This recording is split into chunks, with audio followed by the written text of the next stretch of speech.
Hello bachon, let's read this question, and the question says that if a pair of linear equations in two variables is consistent, then the lines represented by two equations are, now let's see the options. Option A intersecting, option B parallel, option C always coincident, and option D intersecting or coincident. तो आइए बच्चों इस question को यहाँ पर अब हम solve कर लेते हैं। इस क्वेश्चन में हमसे कहा गया है कि हमारे पास एक पेयर ऑफ लीनियर इक्वेशंस है जो कि कंसिस्टेंट है, तो हमें बताना है कि जो हमारी दो इक्वेशंस हैं ये कैसे रिप्रेजेंट होंगी। तो इस क्वेश्चन में बच्चों हम की कॉन्सेप्ट यूज़ करेंगे, कि कॉन्सेप्ट यहाँ पर हम यूज़ करेंगे that consistent consistent consistent pair of equation consistent pair of equations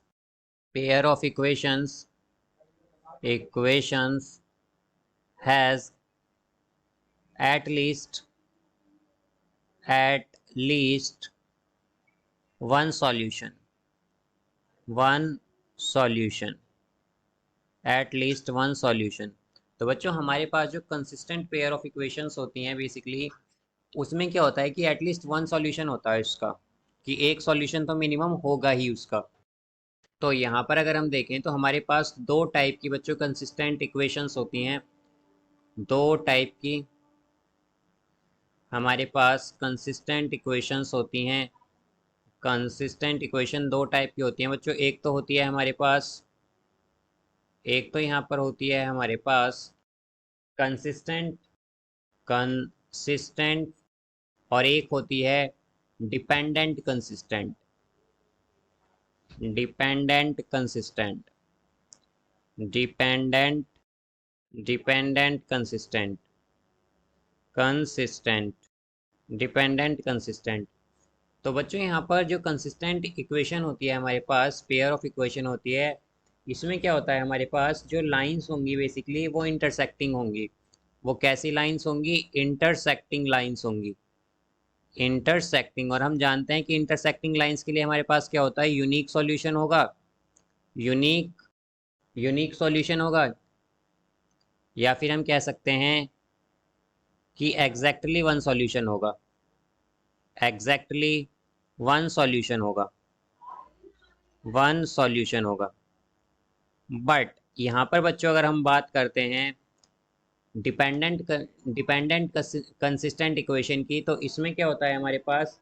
dependent consistent equation में हमारे पास इनफाइनाइटली मैनी सॉल्यूशंस होते हैं।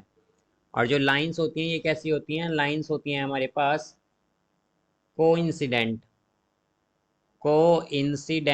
लाइंस होंगी, कोइंसिडेंट। और यहाँ पर हमारे पास जो सॉल्यूशन होंगे वो होंगे infinitely many solutions infinitely many solutions. तो बच्चों क्या होगा यहाँ पर हमारे पास? अगर हम बात करते हैं कंसिस्टेंट की, तो इसमें हमारे पास इंटरसेक्टिंग लाइंस होंगी, यूनिक सॉल्यूशन होंगे, या फिर एग्जैक्टली वन सॉल्यूशन होगा। और डिपेंडेंट कंसिस्टेंट में कोइंसिडेंट लाइंस होंगी, या फिर हम कहें कि इनफाइनाइटली मैनी सॉल्यूशंस होंगे। तो यहाँ पर बच्चों हम क्या कह सकते हैं कि हमारे पास जो कंसिस्टेंट पेयर ऑफ इक्वेशन होता है वो बेसिकली कैसी होती हैं?